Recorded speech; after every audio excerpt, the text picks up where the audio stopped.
Well, hi everyone, checking in with you for this week's Midweek Devotional. So how do we handle anxiety and fear? There is lots of it in our world. You know, King David faced this, and today we're going to look at his prayer in Psalm 3. Let me read to you Psalm 3. Lord, how many are my foes? How many rise up against me? Many are saying of me, God will not deliver him. But you, Lord, are a shield around me, my glory, the one who lifts my head high.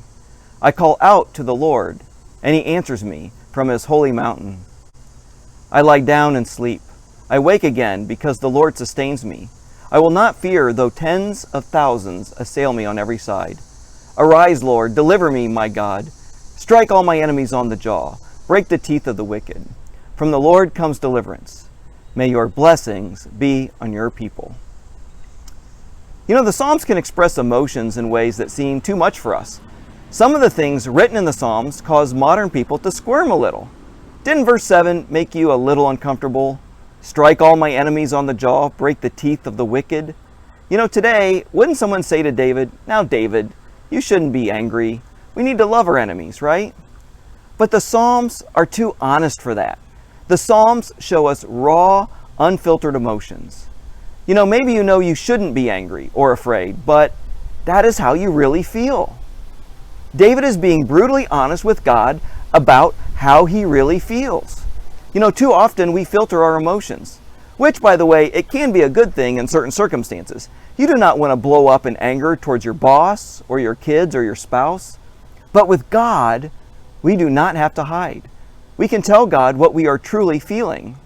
You know, one approach to feelings is to stuff our feelings or to deny our emotions. We don't admit they're there.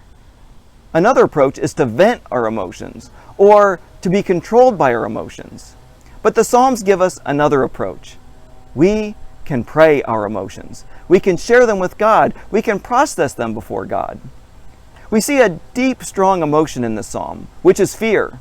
David prays his fears. David has something to be afraid of. Remember, David faced real armies that were out to kill him. But look at what David says in verse 6. I will not fear, though tens of thousands assail me on every side. So David has found a way to pray his fear so that he can handle it. What can we learn here? Look at what David says in verses 1 and 2. Lord, how many are my foes? How many rise up against me? Many are saying of me, God will not deliver him. You see, in verse 1, David has people who are after him, people who are attacking him. But in verse 2, we see something else. It says, God will not deliver him. They're attacking David's identity. They're attacking his character. We might categorize this as propaganda. They're trying to get David to doubt himself and to doubt that God will save him. They want David to believe that God has abandoned him as king. You know, we live in a culture filled with anxiety. You know, one study showed that we experience more anxiety today than people did in earlier times in history. Even though we have so much more safety and security in our current American culture compared to the ancient world. And yet we are more anxious and fearful. You know, fear can be a good thing. You know, we need adrenaline if we're being chased by a wild animal. You know, fear can help us and protect us. It can make us extra cautious when we are close to the edge of a cliff. But oftentimes our anxiety gives us the feeling that we're in danger. We're in danger all the time, but in a more general way, even though there is no immediate threat to our life. Anxiety, instead of preparing us for action, it hinders us and it depletes us. It can cause us to feel restless, exhausted, and can even affect our physical health. It can give us high blood pressure and all sorts of medical problems. What is happening is we're putting our security in something that is being threatened, and something that is being taken away. Something that made us feel secure is withdrawing or is no longer there. So what does David do about it? Verse 3, but you, Lord, are a shield around me. We are not kept from battles. We may be in the middle of a battle, and we may still experience pain and fear, but God is with us, shielding us. You know, large shields were used in ancient warfare when you were facing arrows and spears, but it only worked moving forward when you were following your general into battle. It doesn't help you if you turn around and run away. You know, disobedience can actually hurt us more in battle than what we will experience by moving forward and trust and obedience. We need to put our hope and our security in God.